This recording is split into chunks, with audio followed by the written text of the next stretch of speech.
Welcome, everybody, to the High Return Real Estate Show. This is Jeff Schechter, aka Shecky, along with my amazing and fantastic business partner, Mr. Jack Gibson. Welcome, Jack. All right. Thanks, Shecky. Always excited to be here doing this. Yeah, me too. This is actually a little bit of an experiment for us because we've made this sort of big leap into deciding we're going to video this podcast at the same time that instead of just recording the audio. So hopefully you won't be too disgusted by our facial features, and you'll be able to pull some really good content out of this, because we're going to also post this on our YouTube channel as well as all the other normal podcast distribution channels. But today we've got just a really, really important subject to talk about, and it has to do with financing. And it's a question that we get all the time, is really, what is the best way to finance your rental property? So stay tuned. We got a great show for you. We'll be right back. Welcome to the High Return Real Estate Show, the podcast for heavy hitters. 2 men, 1 mission. It's time to build your empire. So welcome back, everybody. I'm here with the amazing Jack Gibson, and today we're going to talk about what is the best way to finance your rental property. This comes up all the time, and it has a lot to do with whether you're doing personal or a business structure, and there's a lot of nuances to this. So I want you to listen really, really carefully, because Jack has got some really amazing wisdom in this category. He's done it a couple of different ways. He's done it a few different ways, and he's got some years of experience to share with you that'll really give you some good insight. So Jack, happy to talk to you about this. I want to ask you, what are really, before we kind of get into which way to do things, can you just explain for the listeners, what is the primary difference between a conventional and a commercial loan? Sure, Shecky. So basically, to keep it really simple, a commercial loan is a loan to a business, whereas a conventional loan is a loan to an individual. So with the conventional loan, it's not insured or guaranteed by any government program. So that's one thing you definitely got to keep in mind. But the primary difference is simply one's to a business and one is to the individual. So in setting up the process of deciding which one you want to do, a lot of people, and we found this, Shecky, with our investors, they want to have their loan in their LLC. Well, if you're going through the conventional, Fannie Freddie type process where you're getting a 30-year fixed loan, they won't loan to your LLC. It's a loan that you as the individual are guaranteeing. Whereas when you do a commercial loan, it's a loan to a business. So it has to be in the name of like an LLC or S Corp or whatever entity you decide you want to structure with. But a commercial loan is not a loan to you as an individual, it's a loan to your business. So then as a result, then the qualifications then become different as well, don't they? Because I heard you just say something about a personal loan being sort of you're requiring your own credit rating and things like that. Do credit ratings come into play on the commercial loans, because it's not really a personal loan anymore? That's a great question, Shecky. As far as, definitely on the conventional side, like the credit score is the most important part, right?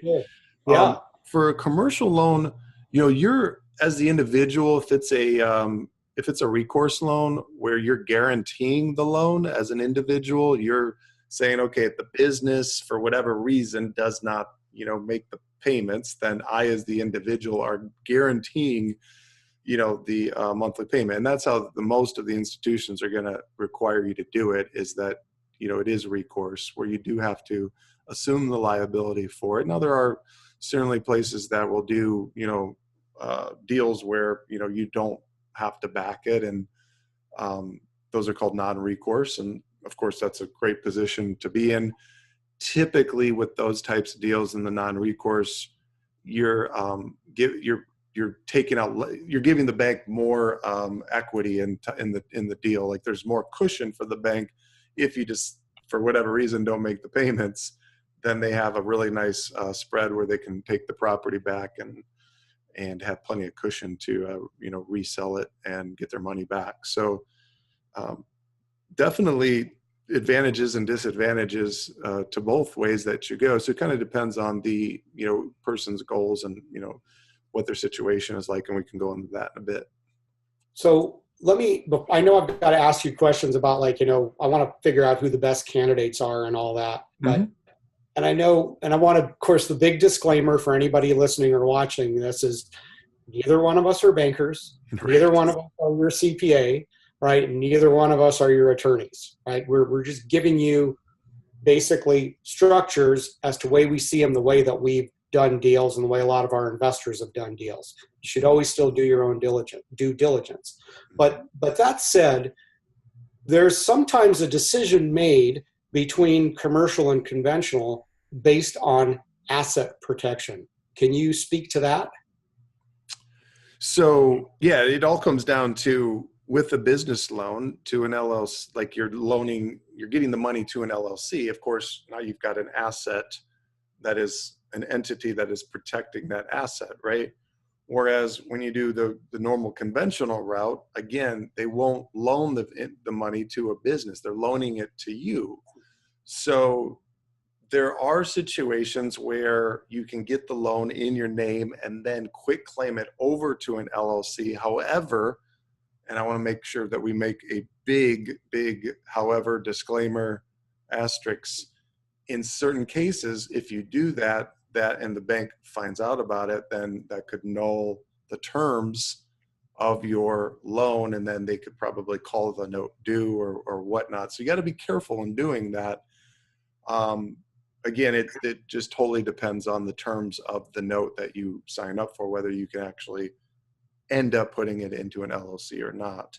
So a lot of people really want to, they want to protect their properties, and of course they want to protect themselves. So they want to use entities to do that. And this is really where you got to be strategic, and you got to, kind of go into it knowing, okay, if I want leverage, but I also want asset protection.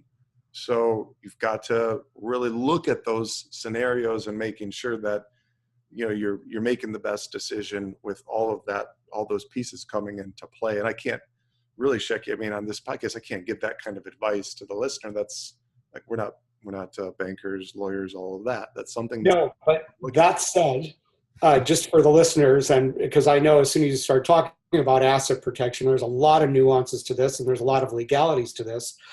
We're going to do a podcast specifically on asset protection. Mm-hmm. I'm not going to announce anything yet because we're still getting this amazing guest to come on our show, and we're kind of formulating our questions and trying to get it to where we can really dial it in for the investors. But that's a whole nother fascinating conversation. And but suffice it to say that there's plenty to talk about there. So in your opinion, Jack, who's the best candidate for a commercial loan? Like describe the investor to me. How many properties does he or she have? What sort of corporate structure do they have? That sort of thing. Like what lends itself well, pun intended, to that kind of lender? So I think as far as doing a commercial, and this is my personal opinion, other people could definitely vary from this, but I think you need to have, if you're going to go do it, you need 4 probably or more properties to really make it worth doing. So talking about the advantages and disadvantages, one thing to keep in mind with a commercial loan is that it's a much shorter amortization. In most cases, you're getting a 20-year term, so you're paying off the principal, and your loan payments are therefore substantially higher than if you were to do a 30-year, fixed conventional. The other thing to keep in mind is that with a commercial, they usually balloon in 5 years. Now you can get it up to 10 years, but typically you're paying a higher interest rate in order to get the balloon extended out for a longer period of time. So in other words, the balloon, when you say balloon, so let's say I get a note it's a 20-year amortization schedule, and it's in 5 years, I either have to pay off the note in full or have to refinance at current interest rates. So the risk is, especially in today's climate, if you lock in a commercial loan with interest rates very low, where are they going to be in 5 years? Well, in all likelihood, they're not going down.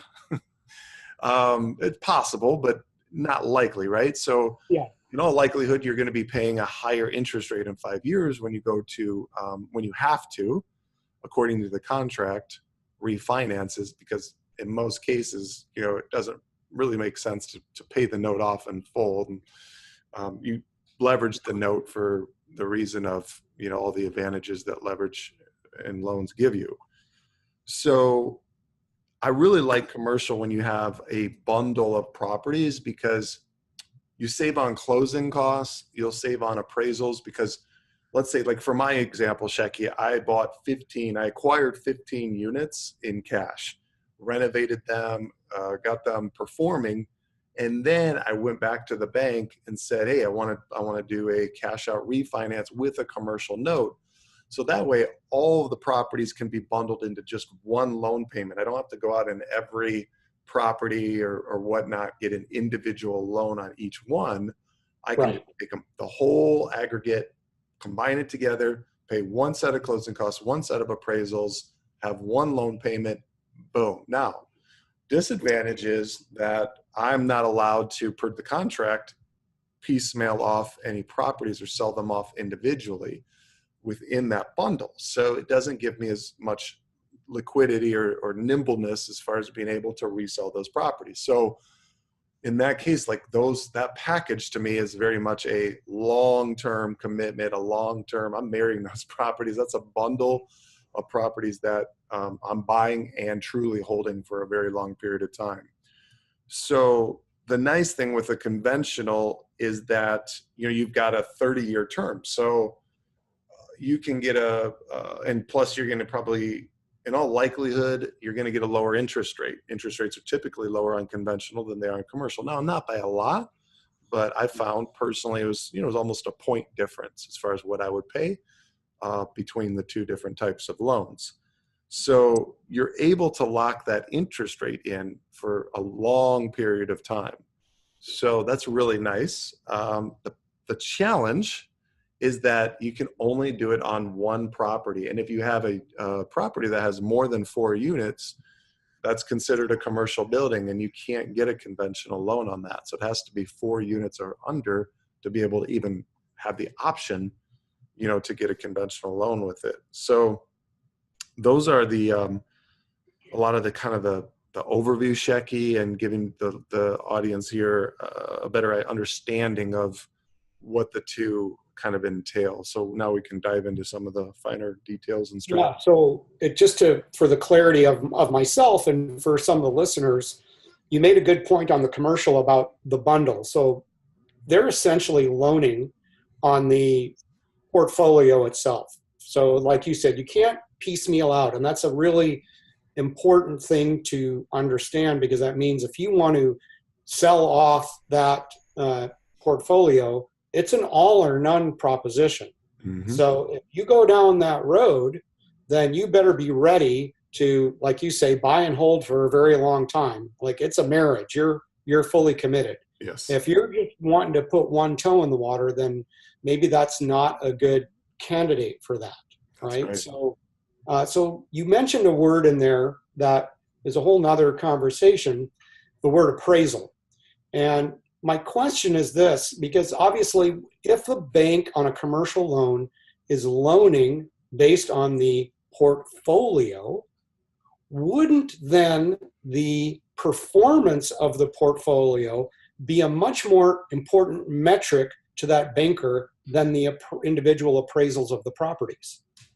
Absolutely. It's a very good distinction, Shecky. For a commercial loan, the primary thing that they're going to look at is not so much your credit score, which obviously they will look at that if you're personally guaranteeing the loan. So not like throwing that out. But what's far more important to the bank is the financial statement of the business or of the properties, which they consider the properties you're buying as a business that produces and generates income.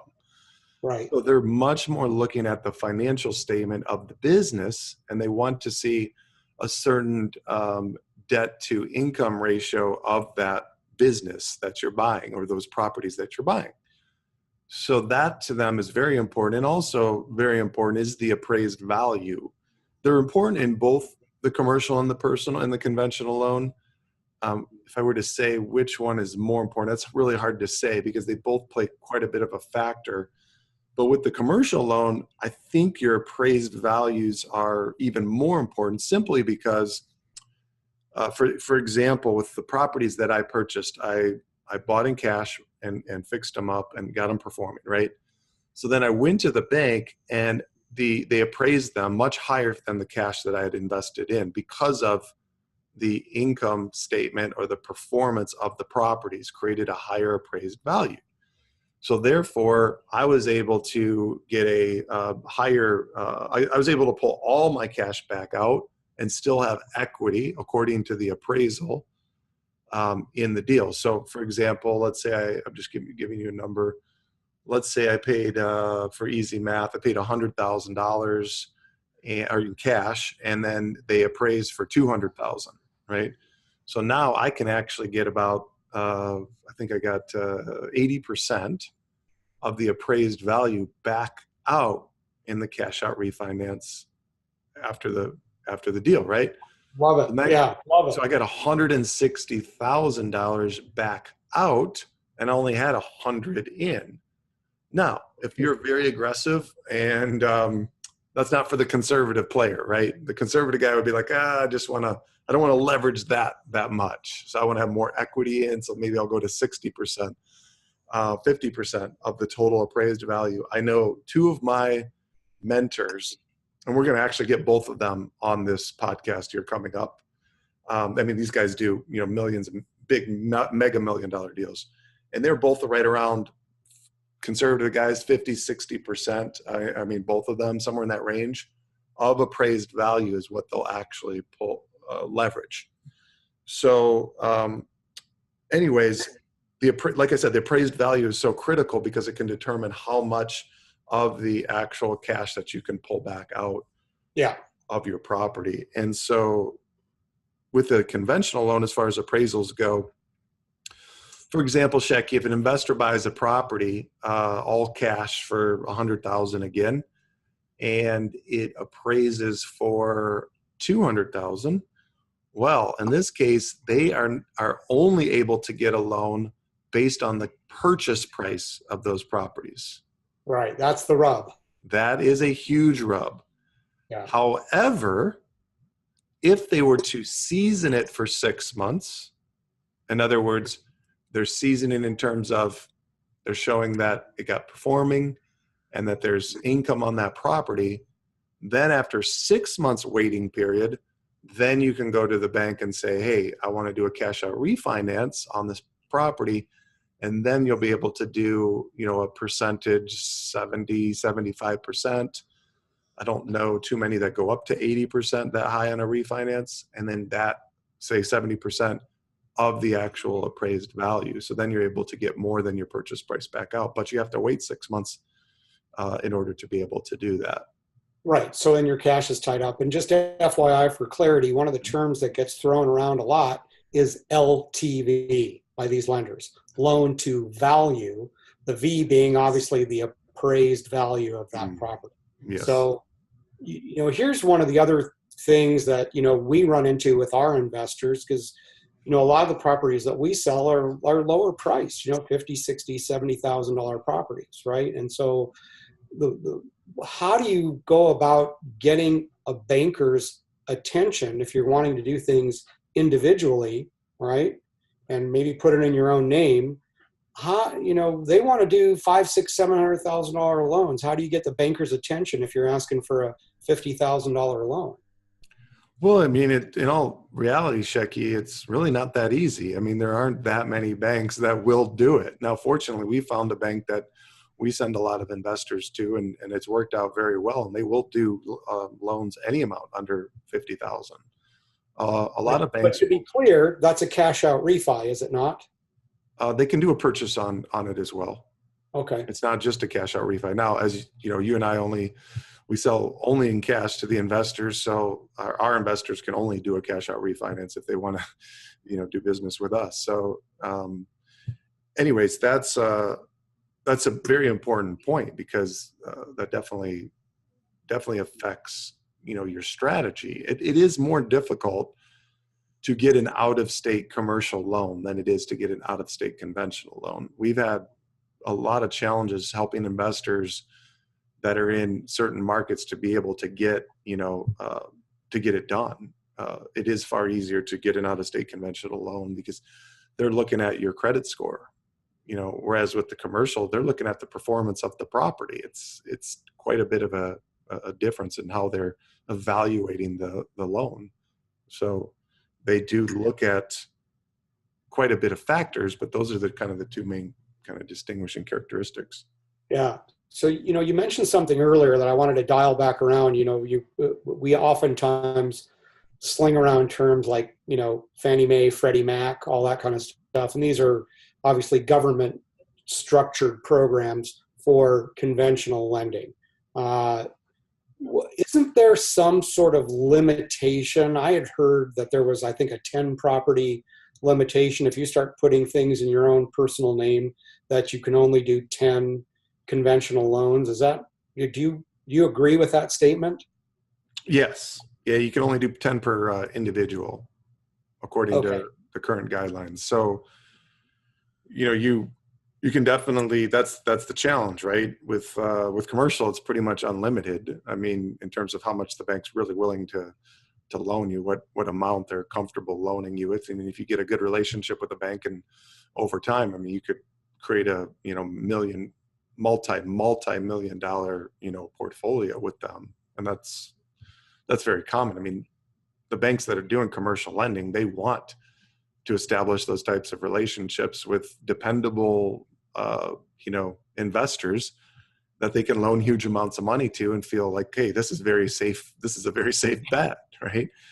Whereas with the conventional, because you're individually guaranteeing each loan, they, for whatever reason, they came up with this max 10 deal. Probably it's, comes down to risk and risk tolerance for the banks and all of that. I don't know, completely understand like why they came up with the magic number at 10, right? Maybe they're trying to cap the next bailout. Right. Yeah, that could be. I mean, all right. Certainly possible. That's very possible that came into play after the 2008 crisis. I'm not totally sure on that, just a hunch. Yeah. So you wanted to say something. Go ahead. Well, I was just going to say, remember that in the appraisal process, commercial is appraised based on the income approach. So they do run comps. In other words, comps are comparable sales. However, the main thing that they're looking at is what is the income producing net income effect of this property after all expenses, right? So in other words, if you have a property that after all expenses and everything, it comes in at a 10 cap, meaning that it's a net 10% income. So on a $100,000 investment, at the end of the year, you pay off all expenses and you're going to make $10,000 on it. Okay.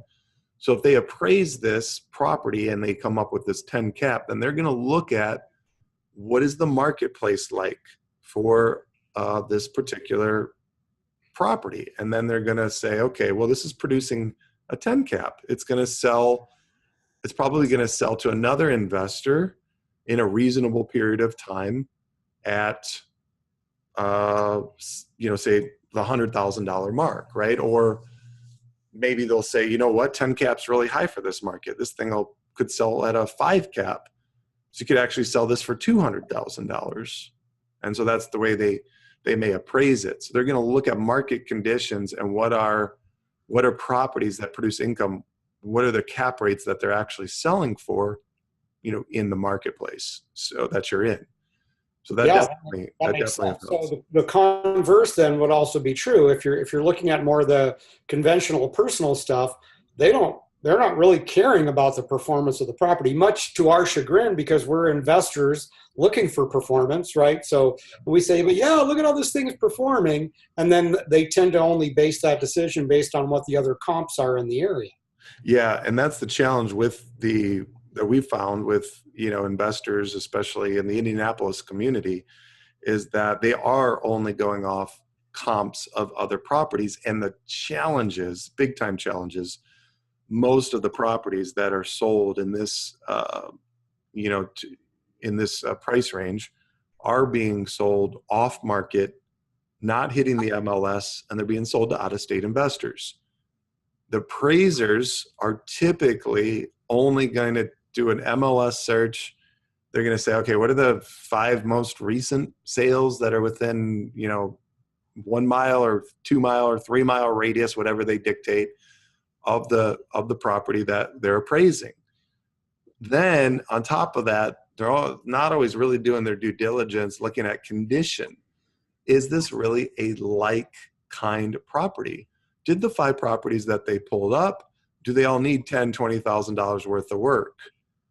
I haven't seen too many appraisers, Shecky, in all honesty, like really do a true like kind property when they do their appraisals. So, you could be comparing, property that, we put in $20,000 worth of rehab to, selling it for, $50K or whatever. And they're looking at properties that sold for $50K that still need, or sold for $30K, and they still need $20,000, $30,000 worth of work. Right. So it's just a lot of times that's the danger of the conventional, normal 30-year fixed type mortgages. It's just the comps that they pull. It's nothing to do with income. They don't even factor in income. Yeah. Yeah. It's unfortunate, but that's just kind of the way it is. And we've got to live with the rules. And, we have investors obviously that just buy and never refinance, or they'll just, keep saving up money and they'll buy 3, 4, 5 and get to the point where they've got a decent package that they can then, put the carrot out in front of the commercial lender and go, hey, look, I want to borrow $250,000 or whatever it is. And, now you've got somebody's attention and you got a good place to start. Yeah. And then again, of course, you're basing more on performance. I mean, yes, appraisals come into play, but performance and cap rates, and they're looking at it more as a business, which we always encourage our investors to look at it as a business. I mean, you're getting into this to make profit. Profit's not a dirty word, and to make cash flow. And even though we ourselves are a turnkey, we're doing everything we can to put the investor in a position where they've got a solid little passive income side business to an extent. Absolutely. I think that is real important for investors to know when they go to do, an appraisal or do the cash out refinance. Shecky, is that, in most cases, we're putting our investors in solid neighborhoods. Well, we're always putting them in solid neighborhoods, not most cases, right? But what I'm saying is most cases, our properties are hitting, the appraisals are hitting what they purchased them for, or in some cases more so than that. Of course, that's great. What the investors need to be very clear of is that appraised value does not always dictate, and a lot of times actually doesn't dictate market value. What can you actually sell a performing, cash flowing, producing asset for? Right. So there's a huge market out there for a performing asset under good management. So if you have that and it's producing, and you can show financial statements that show the performance of the property, then that's a very, very strong selling point to be able to resell the property at a good strong price. Yeah, and I know we've talked about it before, but I think just to thin slice what you said is some of that is a little bit dependent on property class, because in our market we're selling probably 80% of the properties we sell are C class, and then maybe another 20% B class. And we know, with proper management and proper rehabs and all that we're going to squeeze far more ROI out of a C class property than we are out of a B class. Sure. Okay? We just know that. We've proven that over time. The problem is that it's a little bit more volatile. It's a little bit wilder ride to make those kinds of returns. And, what you're talking about with sort of the lesser consistency of the appraisals that come back in the C class, they definitely are more consistent in the B class. So if you want that sort of stability and guarantee, there's no guarantees in life, but closer chance of getting to that, magic appraised value, then we certainly recommend to go with B class. The problem is, these are my words, you're paying the pretty tax, right? Like you're going, okay, well, instead of having, 10, 11, 12% cash on cash ROI before I start with the leverage, I'm looking more at, 8, 9% cash on cash ROI. So over time, you're not, returning nearly as much profits as you could by going for the more stable ride. And I'm not suggesting that there's anything wrong with the stable ride. I'm just saying, some people like roller coasters, right? And some people like the little mini slide, right? So it's just, it's whatever you have a taste for. But the whole goal of us doing podcasts like this is to be transparent and for the investors to understand, look, here's all the angles, here's all the nuances, here's all the things to consider. So anyway, Jack, great stuff, man. Like you are just a wealth of information. Is, my favorite question, at least as it relates to this, is there anything I didn't ask you that I should have asked? Oh man, great question. My favorite question. I think you covered everything. I think we covered it pretty well, Shecky. I think that the biggest thing in kind of leaving for the investor to really consider is, I would seek out advice, like do a consultation with somebody that knows this and kind of like go through your situation. And, if you're new to this type of game, I wouldn't try to do this, like figure this out on your own, because you could be not seeing something that somebody else that's been, done this can like see. Like I've done several conventional real estate rental properties, so I know that process, and I've done a commercial package as well. I've done 2 of those, and I've done, 4 or 5 conventionals. So not that I'm a guru or anything like that, but going through the process, I can see like different things that based on that experience. So if you can get somebody that's gone through the process and their experience, that can tell you, all the ins and outs, that's a great advantage for you to make sure that you're heading down the right path for your objectives. Yeah. And that's great. And I know that you and I talk to a lot of investors, and, for any of the listeners, if you're seeing something on our site, which is very simply highreturnrealestate.com, if you're seeing something on our site that's meaningful, that you think fits within your investment goals, by all means, reach out to us. Anybody that initially reaches out gets a call back from our investor relations team, and we just make sure that, what you're doing is indeed the right fit. But subsequent to that, you absolutely can schedule a call with Jack or myself, and, let's talk about that stuff. I agree with you, Jack. You mentioned a word earlier about guys that are going to be on our show, the word mentor. And, you and I have both been essentially entrepreneurs our whole life. And we both agree we would never be in the situation that we're in without receiving some great mentorship from others. And so, one of the beauties of that is, it's always good to leverage on the coattails of other people's success and experience. And, granted, there's some people that have an abundance mindset and some people that have a scarcity mindset. You and I both agree that abundance is the way to go, and we're just going to share all the information that we possibly can. And, if you like it, great. And if you don't, great. But, if we think that that's a way to create more abundance for ourselves too. And it seems to have worked really well. So, Absolutely.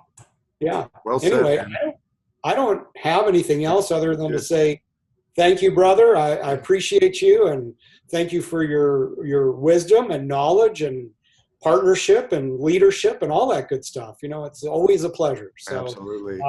see how this turns out with our mugs on video. Right. And one thing too, just so you guys can stay tuned. I mean, we'll get an actual lender on our podcast coming up here, and then he can walk you through some of the finer details of, I gave you an overview, but there's a lot more to it, and he can, answer some even more in-depth questions about this process. So that will be coming and not too far away. Awesome. Very good. Well, thank you so much. And if you liked what you heard, give us a 5-star rating on iTunes, give us a thumbs up on YouTube or whatever channel you're listening to on. We really, really appreciate you. And we will see you next time. Thanks so much. All right. Thanks, everybody.